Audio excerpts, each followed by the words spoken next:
Hello friends, स्वागत है आपका आदित्य एजुकेशन टारगेट चैनल पर। चलिए स्टार्ट करते हैं। भौतिक विज्ञान यानी फिजिक्स का चैप्टर 1 वैद्युत आवेश तथा क्षेत्र। वायु का क्लास भी डाला जाएगा, पर अभी नहीं, कल के बाद ही डाला जाएगा वीडियो उस पर भी वायु का। तो फिजिक्स पहले देख लेते हैं चैप्टर 1, जिसका नाम है विद्युत आवेश तथा क्षेत्र। विद्युत आवेश तथा क्षेत्र, अध्याय 1, चैप्टर 1। ये भी एकदम चैप्टर है, इससे बहुत प्रश्न आता है एग्जाम में। कॉपी कलम लेकर बैठिएगा ताकि नोट्स बनाते चलिएगा। चलिए स्टार्ट करते हैं। सबसे पहले इसमें जानिए कि विद्युत आवेश तथा क्षेत्र क्या है। आवेश क्या है? आवेश उसको बोलते हैं जो दो वस्तु को आपस में रगड़ा जाए। जो हल्की वस्तु होगा उसको आकर्षित करेगा। जैसे मान लीजिए कोई पेन है, अगर बाल में तेल लगा हुआ है, आप पेन को रगड़ेंगे तो छोटे छोटे कागज़ के टुकड़ों को अपनी ओर आकर्षित कर देता है। जो पेन है, करके देख सकते हैं। जैसे मान लीजिए कि 1 मिनट, जैसे मान लीजिए कि ये पेन है, इसको आप बाल में बाल में रगड़ लिए, तो इसको छोटे छोटे जो कागज़ का टुकड़ा होता है, बहुत छोटे छोटे, मतलब इस साइज का छोटे छोटे जो टुकड़ा होता है, अगर इस टुकड़े के पास पेन ले जाइएगा, पेन, ध्यान देना कि पेन को बाल में रगड़ना है, तो ये छोटे छोटे टुकड़े जो है अपने ओर आकर्षित करेगा। तो ये पेन जो है बड़ा वस्तु हो गया, जो कागज़ का टुकड़ा है छोटा वस्तु हो गया। तो पेन जो है कागज़ को अपनी ओर आकर्षित कर लेगा, तो इसी को आवेश कहते हैं। तो सबसे पहले जानते हैं कि स्थिर विद्युत किसे कहते हैं। तो इसमें स्थिर आवेश एवं उनके प्रभाव का अध्ययन किया जाता है। मतलब इस चैप्टर में जो है स्थिर आवेश एवं उनके प्रभाव का अध्ययन किया जाता है। मतलब आवेश जो है स्थिर होगा, उनका प्रभाव क्या क्या हो सकता है उसके बारे में हम इस चैप्टर में जानेंगे। तो चलिए स्टार्ट करते हैं। सबसे पहले इसमें देखेंगे कि क्या है। तो देख लीजिए इस चैप्टर में सबसे पहले पढ़ेंगे कि विद्युत आवेश क्या है।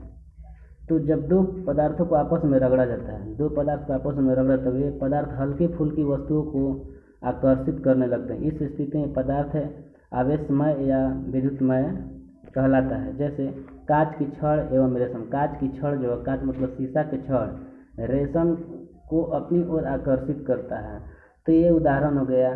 तो बहुत सारा उदाहरण इसका है। जैसे आगे अगर देखेंगे, आगे बढ़ेंगे, तो इसमें बताया गया है कि नोट में कि किसी वस्तु पर इलेक्ट्रॉन अधिकता या कमी को विद्युत आवेश कहते हैं। मतलब किसी वस्तु पर इलेक्ट्रॉन ज़्यादा भी हो सकता है, कम भी हो सकता है। जैसे एक इलेक्ट्रॉन पर जो आवेश होता है, -1.6 गुणे 10⁻⁻19 कूलम होता है। इसको भी याद कर लेना बहुत ज़रूरी है, जो आगे की अभी टॉपिक में बताया जाएगा कि इलेक्ट्रॉन का आवेश कितना होता है। तो चलिए आगे देखते हैं। ध्यान में देना है, नोट जो है, नोट विशेष होता है, उसको ज़्यादा ध्यान देना है कि किसी वस्तु पर इलेक्ट्रॉन की अधिक भी हो सकता है या कमी भी हो सकता है, जिसे हम आवेश कह सकते हैं। तो आगे नंबर 1 में दिया गया है कि यदि वस्तुओं पर इलेक्ट्रॉन की अधिकता हो तो वह ऋणावेश होगी। बहुत इंपॉर्टेंट यहाँ पर टॉपिक है, इसको याद कर लेना बहुत ज़रूरी है। इसमें बोल रहा है ये कि क्वेश्चन कि यदि वस्तु पर इलेक्ट्रॉन अधिक है, कोई भी वस्तु है, अगर उस पर इलेक्ट्रॉन अधिक है, तो वह जो वस्तु होगा ऋण आवेश होगा, यानी माइनस होगा, मानी नेगेटिव होगा, ठीक है, माइनस होगा। तो यहाँ पर ध्यान देना है कि अगर कोई भी वस्तु हो, पर इसको बात करें 1 मिनट, कि मान लीजिए कोई वस्तु है, इस पर इलेक्ट्रॉन अधिक है, मतलब अधिक है, इस पर इलेक्ट्रॉन क्या है, अधिक है, तो इस पर जो वस्तु होगा वो माइनस होगा या नेगेटिव होगा। अगर मान लीजिए कोई वस्तु है और उस पर जो इलेक्ट्रॉन है उस पर कमी हो रहा है, मतलब कम है, तो पॉजिटिव होगा। तो चलिए ध्यान देते हैं इस पर। देखिए यहाँ पर दूसरा नंबर में बताया गया कि यदि वस्तुओं पर इलेक्ट्रॉन की कमी हो तो वस्तु धनावेश होगा। यानी वस्तु पर ध्यान देना है यहाँ पर कि वस्तु जो है उस पर इलेक्ट्रॉन अगर अधिक होगा तो ऋणावेश कहेंगे, मतलब माइनस में रखेंगे। यदि वस्तु पर इलेक्ट्रॉन का कमी हो जाएगा, मतलब कम होगा, तो वस्तु धनावेश यानी पॉजिटिव होगा, ठीक है। तो देखिए जो पॉजिटिव इलेक्ट्रॉन होता है वो दान देता है, पॉजिटिव इलेक्ट्रॉन दान देता है, और माइनस जो होता है वो दान लेता है, यानी ग्रहण करता है। यहाँ से भी बहुत बार क्वेश्चन पूछा गया है। क्या ऐसा क्वेश्चन आता है? देखिए यहाँ पे क्वेश्चन पूछा गया एग्जाम में कि कौन सा इलेक्ट्रॉन दान देता है, कौन सा इलेक्ट्रॉन है जो दान देता है। तो पॉजिटिव जो होता है, मतलब प्लस में जो होता है वो दान देता है, और जो माइनस वाला होता है वो ग्रहण करता है, ठीक है। तो आगे देखेंगे इसको। तो आगे देखिए, इस पर बताया गया इस पर कि आवेश के प्रकार, आवेश का प्रकार। तो आवेश का प्रकार में क्या बताया गया है कि आवेश का कितने प्रकार होता है, टाइप्स ऑफ चार्ज। आवेश को इंग्लिश में चार्ज बोलते हैं, आवेश को इंग्लिश में क्या बोलते हैं, चार्ज बोलते हैं। तो आवेश को हम लोग इंग्लिश में चार्ज बोल देते हैं। तो इंग्लिश भी याद रख लेना है, कभी कभी इंग्लिश में ही क्वेश्चन पूछ देता है। हालांकि हिंदी मीडियम वाले बच्चे को कभी इंग्लिश में नहीं, फिजिक्स में पूछता है, लेकिन पूछ लेता है। तो याद रखना है कि आवेश का जो इंग्लिश का चार्ज होता है, टाइप्स ऑफ चार्ज, यानी आवेश का प्रकार। तो आवेश यहाँ पर दो प्रकार का होता है, नोट्स बनाते चलिएगा। आवेश दो प्रकार का होता है। पहला आवेश जो होता है धनावेश यानी प्लस, पॉजिटिव चार्ज, और दूसरा जो होता है उसका नाम है ऋणावेश यानी नेगेटिव चार्ज। धनावेश जो होता है, देखो इसको, इसमें इलेक्ट्रॉन की कमी होती है, पहले ही बताया गया है। इसमें देखिए जो नोट है कि इसमें बताया गया है कि अगर इलेक्ट्रॉन पर कमी होगा, मतलब इलेक्ट्रॉन कम रहेगा, तो उस पर धनावेश होगा। क्या होगा, अगर इलेक्ट्रॉन ज़्यादा रहेगा तो उस पर ऋणावेश होगा। तो वही तो बताया गया है यहाँ पे। देखिए धनावेश है तो इलेक्ट्रॉन की कमी हो रहा है, और ऋणावेश तो इलेक्ट्रॉन की अधिकता हो रहा है। तो ये भी बहुत महत्वपूर्ण क्वेश्चन है जो एग्जाम में बहुत बार पूछा जाता है। तो आगे चलते हैं, आगे देखिए क्या है। तो आगे देखेंगे इसको कि नोट दिया है कि समान आवेश, समान आवेश जो है, समान आवेश, यहाँ से भी क्वेश्चन बहुत बार एग्जाम में पूछा गया है, इसको ध्यान देना है। इतना बार एग्जाम में पूछा गया है कि बहुत बार रिपीट कर दिया है, इसलिए इसको ध्यान में रखना बहुत ज़रूरी है। समान आवेश का अर्थ होता है या तो माइनस माइनस हो सकता है या प्लस प्लस हो सकता है, तो इसे समान आवेश कहते हैं। यहाँ पर भी माइनस, यहाँ पर भी माइनस, इसको समान आवेश, यहाँ पर भी प्लस, यहाँ पर भी प्लस, तो समान आवेश बोलेंगे। तो मान लीजिए कि प्लस और प्लस में अगर वायर जोड़ा जाए, तार जोड़ा जाए, तो करंट नहीं बताता है, उसमें आकर्षित नहीं होता है। अगर मान लीजिए प्लस प्लस ही जोड़ दिया जाए तो उस पर चार्ज नहीं बताएगा, यानी कि जो हम लोग का, जैसे मान लीजिए कि कोई सेल है या कोई बैटरी है, उस दोनों एक पॉजिटिव में ही तार जोड़ दिया जाए तो उसमें लाइन नहीं देगा। तो ध्यान देना है कि अगर एक समान आवेश रहेगा, आवेश दो प्रकार का होता है, धनावेश यानी प्लस, ऋणावेश यानी माइनस। अगर आवेश जो है एक समान रहेगा, जैसे माइनस माइनस दोनों माइनस ही हो जाएगा, तो आपस में कभी नहीं सटेगा, यानी प्रतिकर्षित होगा। क्या होगा, प्रतिकर्षित। जब आवेश असमान होगा, मान लीजिए एगो आवेश प्लस है, एगो आवेश माइनस है, हो सकता है कभी एगो माइनस हो सकता है, कभी प्लस होता है। इस आवेश जो है असमान है, समान नहीं है। तो जो आवेश असमान होता है, जो आवेश असमान होता है, वो अपने ओर आकर्षित करता है। मान लीजिए कोई वायर है, कोई तार है, विद्युत में अगर मान लीजिए कोई बिजली है, उसमें एक प्लस और एक माइनस में जोड़ देंगे तो उसमें आकर्षण यानी कि सटने का गुण आ जाता है, चुंबक जैसा गुण आ जाता है। तो यहाँ पर ये ध्यान देना है कि अगर आवेश जो है, अगर असमान आवेश होगा, दोनों आवेश का चिन्ह अलग अलग होगा, तो वस्तु में आकर्षित होगा, यानी सटने का गुण आ जाएगा। जब आवेश एक समान होगा, जैसे दोनों आवेश माइनस हो जाएगा या दोनों आवेश प्लस हो जाएगा, तो प्रतिकर्षित होगा।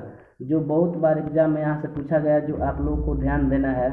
नोट्स बनाते चलिएगा ताकि महत्वपूर्ण नोट्स बने, और बहुत अच्छा नोट्स तैयार करके आप लोग को दिया जा रहा है। कॉपी पेन लेकर बैठिएगा। चलिए ध्यान देते हैं। कह रहा है कि समान आवेश है, इसमें कह रहा है कि धनावेश और धनावेश, या ऋणावेश या ऋणावेश, यानी धनावेश यानी प्लस, यहाँ पर धनावेश यानी प्लस है, यहाँ पर ऋणावेश यानी माइनस, यहाँ पर ऋणावेश यानी।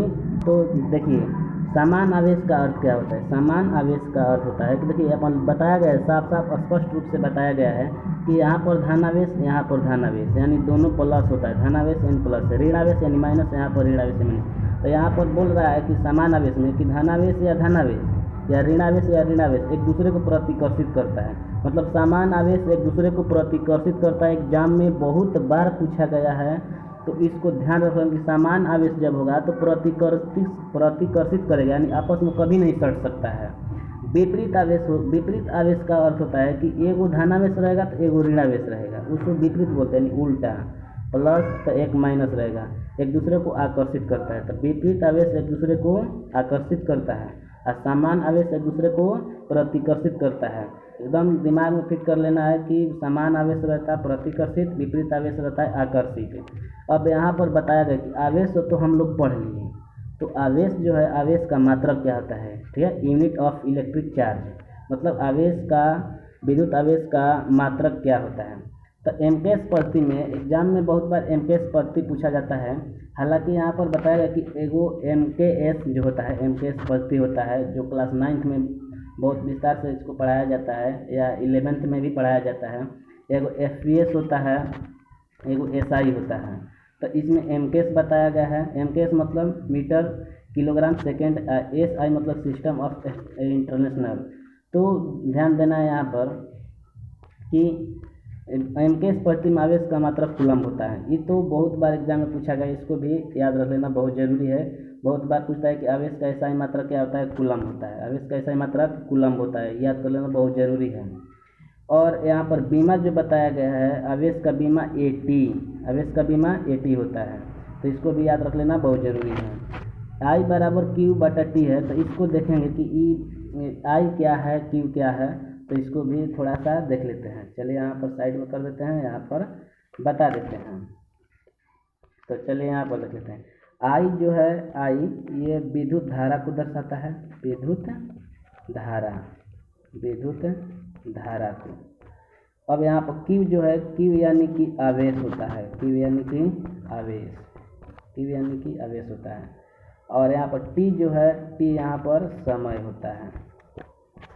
यानी कि आई विद्युत धारा बराबर सूत्र दिया है, आपको बताया जाएगा कि विद्युत धारा किसे कहते हैं। आवेश को प्रवाह को विद्युत धारा कहा जाता है, आवेश के प्रवाह को विद्युत धारा कहा जाता है। तो अब विद्युत धारा बराबर सूत्र दिया है आवेश बटा समय, आवेश बटा समय। लेकिन हम लोग का ध्यान देना है कि हम लोग का तो विद्युत धारा बराबर सूत्र नहीं चाहिए हमको, तो हमको चाहिए कि यानी कि आवेश बराबर सूत्र का है, कि हमको हम लोग का आवेश का एसआई मात्रक ज्ञात करना है। हम लोग का आवेश का ना एसआई मात्रक जानेंगे। यहाँ पर देखिए, यहाँ पर दिखाया गया है कि हम लोग का आवेश का एसआई मात्रक देना है। यहाँ पर हम लोग का आवेश का एसआई मात्रक बताना है, ना कि विद्युत धारा को बताना है। तो विद्युत धारा की मदद से ही हम लोग का आवेश का बीमा हो या एसआई मात्रक हो ज्ञात किया जा सकता है। विद्युत धारा के आगे के टॉपिक में बताया जाए कि विद्युत धारा किसे कहते हैं। तो टेंशन लेने की बात नहीं है। चलिए देखते हैं, समझा देते हैं। यहाँ पर कि यहाँ पर देखिए कि हम लोग का आई बराबर जो दिया है क्यू बटा में टी। तो यहाँ पर मान लीजिए A1 है, बटा में कुछ नहीं, तो एक मान लेता है। तो कोना और कोनी यानी कि इसको कैंचिया गुणा बोला जाता है, त्रियक गुणा बोला जाता है। तो क्यू और एक में गुणा करेंगे तो क्यू होगा, और आई और टी में गुणा करेंगे तो आई टी होगा। ठीक है। तो यहाँ पर तो क्यू जो है आवेश है। तो आई का जो बीमा होता है, आई का जो हम लोग बीमा जानते हैं, आई का एसआई मात्रक एम्पियर होता है, जिसे हम ए या आई से दर्शाते हैं, ए या आई से भी दर्शा देते हैं। और टी के जो बीमा होता है, टी यानी कि बीमा टी ही होता है। टी का जो एसआई, अगर टी मतलब समय होता है, अगर समय के एसआई मात्रक पूछेगा तो सेकंड होगा, लेकिन हमको टी का बीमा जब पूछेगा, यहाँ पर देखिए 1 मिनट रुकिए। यहाँ पर अगर हम लोग का बीमा निकालना भी सीखेंगे, एक वीडियो डालेंगे जो उसमें बीमा सिखाया जाए कि बीमा कैसे निकाला जाता है, उसमें बताएंगे।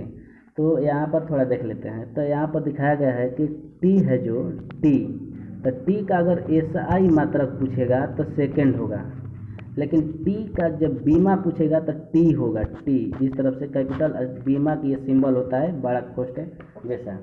इसी तरह क्यू जो होता है, क्यू का एसआई मात्रक कूलम्ब होता है, जिसे सी से दर्शाया जाता है। क्यू का एसआई मात्रक क्या होता है, कूलम्ब होता है, जिसे सी से दर्शाया जाता है। तो यहाँ पर देखेंगे कि क्यू का जो एसआई मात्रक है सी, लेकिन क्यू का जो बीमा होता है क्या होगा। तो क्यू का हम लोग का बीमा बताना है। बीमा का सिंबल इस तरह से होता है, इस तरह से बीमा का सिंबल होता है। तो हम लोग का आई जो है, आई का अगर एसआई मात्रक बात करते हैं एम्पियर होता है, एम्पियर को ए से सूचित किया जाता है।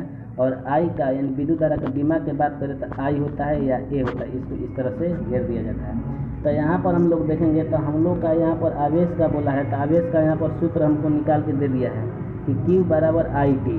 तो क्यू को क्यू होगा, आई के बीमा होता है ए और टी का बीमा होता है टी, तो होगा हमका आवेश का बीमा आई टी। तो यहाँ पर दिखाया गया है, देखिए बताया गया है कि जो आवेश का बीमा होता है ए टी होता है। बहुत मोस्ट इम्पोर्टेंट क्वेश्चन है जो बहुत बार एग्जाम में पूछा गया है। यहाँ पर भी दर्शा दिया है, यहाँ पर देख सकते हैं आप। देखिए यहाँ पर बताया गया कि क्यू जो आवेश है, आवेश बराबर सूत्र एम्पियर गुणा सेकेंड, यानी आई से एम्पियर को दर्शाया, टी से सेकेंड को दर्शाया। आई आवेश का एसआई मात्रक कूलम्ब है। तो आगे देखते हैं क्या होता है। देखिए आगे ये जो क्वेश्चन है वीवीआई क्वेश्चन है, वीवीआई एग्जाम के लिए वीवीआई क्वेश्चन, इसको याद कर लेना बहुत जरूरी है। विद्युत आवेश संरक्षण नियम। विद्युत आवेश होता है जो, देखिए आवेश जो होता है ना खत्म होता है ना नष्ट होता है, बस एक रूप से दूसरे रूप में चेंज हो जाता है। जैसे ये बहुत बार पूछा गया था, इसको परिभाषा देना बहुत आसान है। इस नियम के अनुसार आवेश को न तो उत्पन्न किया जा सकता है और न ही नष्ट किया जा सकता है। इस एक प्रकार के आवेश दूसरे प्रकार के आवेश में केवल परिवर्तित किया जाता है। बस इसमें ध्यान देना है कि आवेश जो होता है, चार्ज जो होता है, चार्ज कभी ख़त्म नहीं होता है। जैसे मान लीजिए यहाँ पर आप लोग को बता देते हैं कैसे ख़त्म नहीं होता। जैसे मान लीजिए सौर प्लेट है, तो सौर प्लेट भी एक ऊर्जा ही है, आवेश ही है। बस वो क्या कर रहा है कि सौर ऊर्जा को आपको विद्युत ऊर्जा में बदल रहा है। मान लीजिए कि सूर्य के प्रकाश से उसमें चार्ज हुआ यानी कि आवेश आया, वो आवेश आपको विद्युत ऊर्जा में बदल रहा है, जिससे आप टीवी, पंखा, कूलर ये सब चला रहे हैं। तो ऊर्जा जो है, ऊर्जा खत्म कहाँ हुआ, ना नष्ट हुआ ना उत्पन्न हुआ, बस एक रूप से दूसरा रूप में बदला। जैसे प्रकाश ऊर्जा को रासायनिक ऊर्जा में, प्रकाश ऊर्जा को विद्युत ऊर्जा में, तो ये परिवर्तन हो रहा है। तो परिभाषा देना बहुत आसान है, इसको याद कर लेना बहुत जरूरी है। याद क्या करना है, ये समझना है इसको कि इस नियम के अनुसार आवेश को न तो उत्पन्न किया जा सकता है और न ही नष्ट किया जा सकता है। एक प्रकार के आवेश को दूसरे प्रकार के आवेश में केवल परिवर्तित किया जाता है, बस काम खत्म हो गया। बस इतना ही आवेश का, वैद्युत आवेश का संरक्षण नियम में लिखना है। बहुत वीवीआई अपॉइंटेड प्रश्न है, इसको याद कर लेना बहुत जरूरी है। एग्जाम के दृष्टि से वीवीआई है, इसको याद कर लेना है, ठीक है। अगला जो हम लोग का टॉपिक है, अगला टॉपिक बताए कि मूल आवेश क्या होता है। मूल आवेश क्या होता है यानी फंडामेंटल चार्ज क्या होता है, फंडामेंटल चार्ज क्या होता है। कलर चेंज कर लेते हैं, 1 मिनट के कलर चेंज कर लेते हैं, थोड़ा इसका कलर ग्रीन कर लेते हैं। तो यहाँ पर बताया फंडामेंटल चार्ज क्या होता है, तो बताया गया कि मूल आवेश क्या होता है। तो हम तो आपको शुरू में ही बता दिए कि मूल आवेश का अर्थ होता है कि इलेक्ट्रॉन पर कितना आवेश होता है। जैसे किसी आवेशित कण पर, कोई भी कण हो उस पर आवेशित यानी कि चार्ज होना चाहिए। किसी आवेशित कण पर जितना न्यूनतम आवेश रह सकता है उसे मूल आवेश कहते हैं। इसे ई से प्रदर्शित किया जाता है, यानी मूल आवेश जो है इसे ई से प्रदर्शित किया जा सकता है, ठीक है। तो इलेक्ट्रॉन पर एग्जाम में बहुत बार पूछा गया है, 1 नंबर प्रश्न में पूछा जाता है, बहुत बार पूछा जाता है कि मूल आवेश को किससे सूचित किया जाता है, मूल आवेश को किससे सूचित किया जाता है। तो यहाँ पर देखिए मूल आवेश जो होता है उसे ई से सूचित किया जाता है। ई का अर्थ होता है इलेक्ट्रॉन, ई का अर्थ क्या होता है इलेक्ट्रॉन। तो आप ये बोल सकते हैं कि आवेश जो है इलेक्ट्रॉन है, इलेक्ट्रॉन जो है आवेश है। मतलब आवेश को इलेक्ट्रॉन भी बोल सकते हैं, इलेक्ट्रॉन को हम आवेश भी बोल सकते हैं। तो इलेक्ट्रॉन को जो आवेश होता है -1.6 × 10⁻⁻19 कूलम्ब होता है, जो आपको शुरू में टॉपिक में ही बता दिया गया है, जो यहाँ पर दिया है, देख सकते हैं। इलेक्ट्रॉन पर कितना आवेश है, +-1.6 × 10⁻⁻19। तो इलेक्ट्रॉन पर अगर कोई पूछ लेगा या एग्जाम में आ जाएगा कि इलेक्ट्रॉन पर कितना आवेश होता है, तो -1.6 × 10⁻⁻19। यहाँ पर ध्यान देना है कि प्लस भी यहाँ पर माइनस प्लस दोनों दिया है। अगर हम लोग प्लस में 1.6 और × 10⁻⁻19 लिख देंगे तो ये प्रोटॉन का मान हो जाएगा। ये अगर माइनस लेंगे तो इलेक्ट्रॉन का मान होगा। तो हम लोग का इलेक्ट्रॉन को दिया है तो माइनस लगा कर देखेंगे। तो चलिए यहाँ पर हो गया। तो यहाँ पर देखेंगे कि 1 मिनट, हाँ अच्छा आगे। तो यहाँ पर देखिए कि सामान्य आवेश ये वाला तो हो गया, पढ़ चुके हैं ये, और तीसरा तो यहाँ पर देखिए कि यहाँ पर बताया गया है, ये भी बहुत महत्वपूर्ण टॉपिक है कि आवेश का क्वांटीकरण या परमाणुकता क्या है, परमाणुकता क्या है। तो इसको भी पढ़ना बहुत ज़रूरी है। इसमें क्या बोल रहा है कि आवेश को अनिश्चित रूप से विभाजित नहीं किया जा सकता। किसी आवेशित कण पर आवेश +- की, +-2 की, +-3 की हो सकता है, लेकिन इनकी भिन्न भिन्न रूप के कभी नहीं हो सकता, इनकी भिन्न के रूप में कभी नहीं हो सकता। इसे आवेश का क्वांटीकरण या परमाणुकता कहते हैं। तो इसको समझ लेते हैं, चलिए यहाँ पर समझते हैं इसको। यानी कि क्वांटमीकरण जो बोल रहा है, क्वांटमीकरण का अर्थ होता है कि ये कभी भिन्न संख्या नहीं हो सकता, यानी कि कभी बाटा में नहीं हो सकता, इस तरह से बाटा में कभी नहीं हो सकता है, या तो प्लस में हो जाएगा या माइनस में। यानी हम कह सकते हैं कि क्वांटमीकरण जो है, तो क्वांटमीकरण एक तरह से पूर्णांक संख्या को बोल सकते हैं। किस संख्या को? पूर्णांक संख्या। पूर्णांक संख्या किसे बोलते हैं? तो प्लस पूर्णांक संख्या जो है उसमें जैसे इस तरह -1 -2 बीच में 0 होता है, इसे +1 +2 इस तरह से लिख सकते हैं। तो पूर्णांक संख्या यानी तो माइनस में लिख सकते हैं या प्लस में लिख सकते हैं, तो इसे ही हम क्वांटमीकरण कहते हैं। ध्यान देना है कि भिन्न यानी बाटा के रूप में नहीं हो सकता है, दशमलव के रूप में नहीं हो सकता है, उसे ही हम क्वांटमीकरण कहते हैं। अब तो समझ गए होंगे। तो चलिए देखिए यहाँ पे, तो यहाँ पर बताया गया है कि आवेश को अनिश्चित रूप से विभाजित नहीं किया जा सकता, यानी कि आवेश जो है इसको विभाजित कभी नहीं किया जा सकता, यानी बांट नहीं सकते हैं उसको। किसी आवेशित कण पर, कोई भी आवेशित कण हो गया, जैसे मान लीजिए आवेशित कण बहुत सारा, जैसे लोहा को आप मान सकते हैं आवेशित कण है, बहुत सारा है जिस पर ई प्लस ई है, +2 ई +3 इस तरह से हो सकता है। प्लस माइनस का अर्थ होता है कि एक बार प्लस में 3 होगा, एक खाली माइनस में 3 होगा। तो यही आवेश का क्वांटमीकरण है। अब यहाँ पर आपको दिया गया कूलम्ब का नियम, जो एग्जाम के दृष्टि से बहुत इम्पोर्टेंट यानी VVI कह सकते हैं। ये प्रश्न जो है हर बार पूछा जाता है, इस बार भी पूछा गया है 2024 में, 2025 में भी यह प्रश्न आएगा कूलम्ब का नियम। तो इसको अगले नेक्स्ट डे में देखेंगे। तब तक लिए अगर वीडियो आपको अच्छा लगे तो लाइक शेयर और सब्सक्राइब कीजिए, और ज़्यादा से ज़्यादा अपने दोस्त के पास शेयर भी कर सकते हैं। चलिए धन्यवाद।